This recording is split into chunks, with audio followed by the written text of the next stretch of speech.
Namaste everyone, I welcome you to the video series on basics of electrical engineering and ये series जो है ये पूरा focused है फंडामेंटल्स पे। आप फर्स्ट ईयर बीटेक हो या फर्स्ट ईयर बी हो, आप इलेक्ट्रिकल इंजीनियरिंग सीखते हो, आपको सीखना है तो बहुत इजी लैंग्वेज में ये वीडियो सीरीज आपके साथ ला रहा हूँ। Intentionally this video is in English, that is Hindi and English mixture करेंगे। आज का टॉपिक है प्योरली रेजिस्टिव एसी सर्किट। आप प्लेलिस्ट में जाके बाकी भी वीडियोस देख सकते हो। तो प्योरली रेजिस्टिव एसी सर्किट में मेजरली आस्क्ड क्वेश्चन होता है डेरिवेशन ऑफ पावर, वो हम डिस्कस करेंगे। वीडियो थोड़ा लेंदी होने वाला है बट पूरी जानकारी आपको इस वीडियो में मिल जाएगी। फंडामेंटल जो है वो चालू हो जाता है इंपीडेंस से, और आई होप आप सभी को पता है कि इंपीडेंस क्या होता है। Impedance is resistance offered to the AC circuit, जो Z से डिनोट किया जाता है, और उसका जो बेसिक इक्वेशन है it is Z is equal to R plus J XL minus XC। XL is inductive reactance, XC is capacitive reactance, but ये जो सर्किट है प्योरली रेजिस्टिव है तो XL और XC यहाँ पे एग्जिस्ट ही नहीं करेगा। सो Z क्या बन जाएगा, R plus J 0। ये रेक्टेंगुलर फॉर्म हो गया, इसका पोलर फॉर्म होगा Z is equal to R angle 0। वहां पे R जो है that is actually modulus of Z and phi is equal to 0। तो ये बहुत ही बेसिक और इंपॉर्टेंट है। पहले कौन सी भी केस में हम इंपीडेंस डिटरमाइन करते हैं और यहां पे इंपीडेंस का ये इक्वेशन है, बहुत easy. Secondly we have to obtain the equation of current, and current obtain करने के लिए बहुत ही बेसिक आपको फॉलो करना है। First you have to write I is equal to V by Z, very very basic and fundamental. And ये जो V है यहां पे, this is actually instantaneous voltage, जिसका इक्वेशन है V is equal to Vm sin omega t, V is equal to Vm sin omega t। और Z का equation already हमारे पास में है। हमेशा याद रखना कि डिवीजन जब हम करते हैं हम पोलर फॉर्म यूज करते हैं। तो यहां पे V is equal to I by Z, जब मैं I is equal to V by Z जब मैं लिख रहा हूं तो I is equal to V का equation Vm sin omega t है, तो इसका पोलर फॉर्म है Vm एंगल 0, और Z का पोलर फॉर्म ऑलरेडी लिख चुके हैं तो वो होगा R एंगल 0। डिवीजन में हम क्या करते हैं, it is divide the numerator magnitude by denominator magnitude, तो Vm बाय R हो जाएगा Im, तो इसका आंसर आएगा Im। एंड एंगल के लिए numerator angle minus denominator angle, तो 0 minus 0 is 0। So you are going to get the equation of current as I is equal to Im sin omega t। Okay, so V is equal to Vm sin omega t है, this is equation 1, and I is equal to Im sin omega t। By looking at these two equations हम बोल सकते हैं कि voltage और current ये इन phase है। Voltage और करंट क्या है, इन फेज है, क्योंकि दोनों का एंगल सेम है। अगर वोल्टेज का एंगल -30 होगा, प्योरली रेजिस्टिव सर्किट है, तो करंट का भी एंगल -30 हो जाएगा। यहां पे वोल्टेज का इक्वेशन है Vm sin omega t, current का भी इक्वेशन है Im sin omega t, and hence by looking at these two equations we say V and I are in phase. मेरा एक रिक्वेस्ट है आपको, ये वीडियो ज्यादा से ज्यादा दोस्तों तक शेयर करना। वीडियो के नीचे कमेंट जरूर करना आपको कुछ डाउट है तो, और आपको अगर वीडियो भी अच्छा लगे तो मुझे प्लीज फीडबैक देना कमेंट सेक्शन में कि आपको कैसा लगा। और उससे भी ऊपर आपको कुछ एडिशनल वीडियो चाहिए, आपको समझ में नहीं आ रहा तो क्या चीज़ है, कमेंट सेक्शन में जरूर डालना, क्योंकि फीडबैक बहुत ज़्यादा इंपॉर्टेंट है। तो दो पार्ट्स हमने देख लिए, इंपीडेंस और करंट। बहुत क्विक जा रहा हूं, फास्ट जा रहा हूं, और पॉज करके पीछे जाके भी वीडियो को देख सकते हो। I am explaining you in the Hindi language so that you will understand it in a easiest possible way. Okay, तो इसको मैं थोड़ा अभी छोटा कर लेता हूं। We have understood the Z and I। Now let's move ahead. Third point जो होता है इसमें, third point that is power. Okay, और पावर जो है इसमें पहले हम इंस्टेंटेनियस पावर लिखते हैं, small p is equal to small v into small i। Very very IMP, this is very very IMP। बहुत बार SPPU में पूछा जाता है या ऑटोनॉमस इंस्टीट्यूट्स में भी बहुत बार पूछा जाता है, derive the equation of power for purely resistive circuit. क्योंकि इसमें कुछ डेरिवेशन है ही नहीं, करंट में भी कुछ डेरिवेशन नहीं है, वोल्टेज में भी कुछ डेरिवेशन नहीं है, इंपीडेंस में भी कुछ डेरिवेशन नहीं है, तो डेरिवेशन किस में, पावर में। So P is equal to V into I। बहुत ईजी है, अच्छी तरीके से समझ लेना। वोल्टेज का इक्वेशन क्या है, Vm sin omega t। Current का इक्वेशन क्या है, Im sin ओमेगा t। बहुत इजी। अभी Vm Im sin square omega t बन जाएगा यहां पे, Vm Im sin square omega t, and I can write this Vm Im sin square omega t as VMIM sin square omega t in terms of cos is 1 minus cos 2 omega t by 2। बहुत ही simple है, basic trigonometry है, सभी को ये fundamental पता होने चाहिए। Very very very very important. तो ये क्या मिल गया, ये हमें मिला instantaneous power. This is what, this is instantaneous power. Okay, and instantaneous power equation is what, VMIM into bracket 1 minus cos 2 omega T by 2। Okay, थोड़ा सा बाहर से आपको प्रॉब्लम आ सकता है, कुछ आवाजें आ रही होगी तो मुझे माफ कर देना, बट कैसा है, घर में वीडियो रिकॉर्ड कर रहा हूं तो हो सकता है। ओके, तो ये पावर का इक्वेशन हो गया, इंस्टेंटेनियस पावर का equation.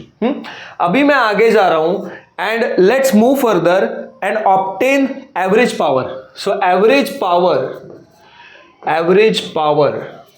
Okay over one complete cycle,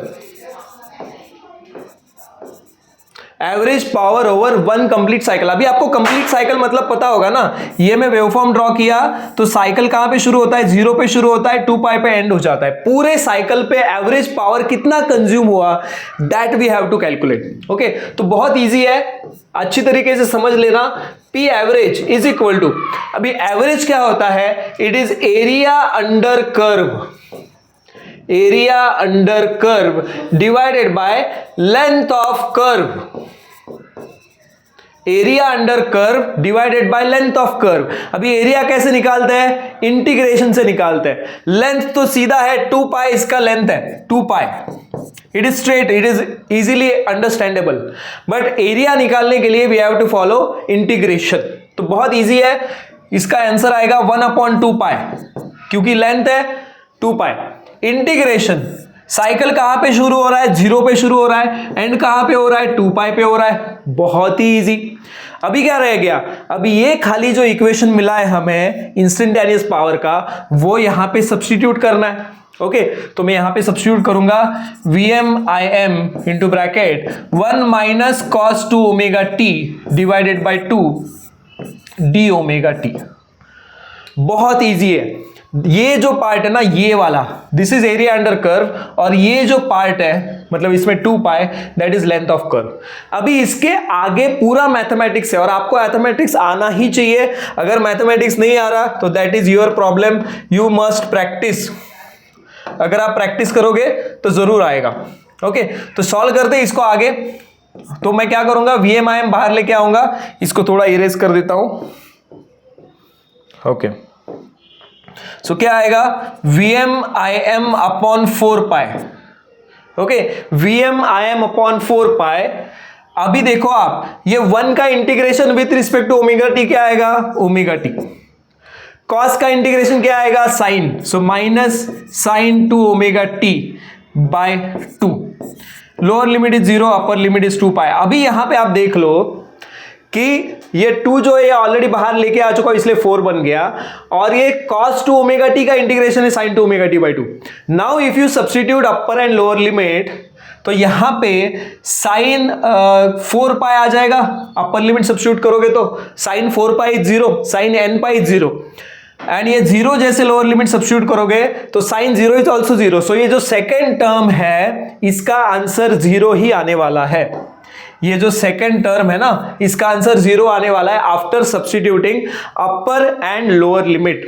अभी तक वीडियो देखा है तो प्लीज वीडियो को लाइक करो, चैनल को सब्सक्राइब करो। ओके, तो इसमें सब्स्टिट्यूट करोगे तो क्या आएगा, VMIM अपॉन 4 पाई इंटू 2 पाई। ओमेगा टी के जगह पे सब्स्टिट्यूशन करो, 2 पाई माइनस 0 2 पाई, सो ये कैंसिल हो जाएगा and you will get VMIM upon 2 which is nothing but what, VM upon root 2 into IM upon root 2. What is VM upon root 2? It is VRMS. IM upon root 2 is IRMS. So average power consumed for purely resistive circuit is VRMS into IRMS, and इसका unit होगा VAT. तो ये derivation यहां पे खत्म हो जाता है। Derivation starts from this point, instantaneous power. You have to follow basic mathematics and you will get the final answer as VMIM upon 2. Okay, that is VRMS into IRMS. बहुत ही easy है, I hope आपको समझ में आ चुका है। अभी मैं इसको थोड़ा सा बाजू में लेके जाता हूं। ओके, नहीं हो पा रहा है, इतना ही ठीक है, फिर इसको यहां पे छोड़ देते हैं हम। So this was the derivation part. Now इसके वेवफॉर्म भी पूछे जाते हैं। कभी कभी डेरिवेशन 4 मार्क्स के लिए, वेवफॉर्म 2 मार्क्स के लिए भी पूछे जाते हैं। तो वेवफॉर्म भी ड्रॉ कर लेते हैं और फिर इस वीडियो को हम एंड करेंगे फेजर डायग्राम के साथ। ओके, तो चलिए लेट्स ड्रॉ द वेवफॉर्म। बहुत ही इजी है। तो पहले आपको लेना है voltage. So voltage will start at 0, it will end at 2 pi. Okay, so this is voltage. Peak value of voltage is Vm, and we know V is equal to Vm sin omega t. So from that we have drawn this voltage waveform, and small I is equal to Im sin omega t. So there is in phase, मतलब voltage और current in phase रहने वाले हैं, तो current का waveform ऐसे आएगा।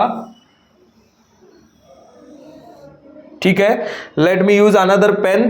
इसको मैं ड्यूअल पेन कर लेता हूं और इसको रेड सिलेक्ट करता हूं। तो ये देखो, ये करंट का वेवफॉर्म ऐसे आएगा and this will look like this. This is I am. समझ में आ रहा है आपको? तो वोल्टेज करंट हमने ड्रॉ कर लिया। What is power? Power is product of voltage and current. इन दोनों का प्रोडक्ट करना है। तो यहां पे वोल्टेज करंट आ गया, यहां पे ओमेगा टी आ गया। So power, now will draw it over here. Very simple. This is pi 2 pi and here we have omega t. Now power is what? Product of voltage and current. So हमें कुछ ज्यादा दिमाग नहीं लगाना है. We don't have to apply any additional mind. For 0 to pi, voltage is positive, current is also positive, so power will be positive. Simple. From pi to 2 pi, voltage is negative, current is also negative. Negative into negative is positive. So this is how power waveform will look like. बहुत easy है, मैं आपको बहुत simple करके बता रहा हूं, तो दोस्तों के साथ भी आप शेयर कर सकते हो। So these are waveforms of voltage, current and power. Now let's draw phasor diagram. मैं इसको इरेज करता हूं, इसको डिलीट कर देता हूं। इसको डिलीट कर दिया। अभी मैं ड्रॉ कर रहा हूं फेजर डायग्राम। फेजर डायग्राम में along x axis we will draw voltage and current will overlap voltage and phasors always rotate in anti clockwise direction with angular velocity omega. तो इतना सिंपल सा फेजर डायग्राम बन जाएगा आपका, because there is no phasor difference between voltage and current. तो हमने start कहां से किया था? हमने स्टार्ट किया था impedance से। we started with the impedance will be r angle 0. Okay, impedance will be r angle 0. Then we obtained the equation of current. Here there is no equation derivation, just you have to do division. Vm angle 0 divided by r angle 0 is Im sin omega t, and then the power derivation. Okay, power derivation, first you have to obtain instantaneous power, then follow average is area under curve divided by length of curve. You will get P average is equal to V RMS into I RMS. इसके पीछे की और एक बात बता देता हूं। Active power का इक्वेशन है VI cos phi, where phi is angle between voltage and current. Purely resistive circuit में angle between voltage and current क्या है? 0. What is cos 0? Cos 0 is 1. So what you ultimately get is P is equal to VI. Active power consumed in case of purely resistive circuit is product of RMS voltage and RMS current. Thank you so much for watching this video till the end. दोस्तों के साथ share करो। मिलेंगे next video में, जानेंगे purely inductive circuit के बारे में। Bye bye, take care.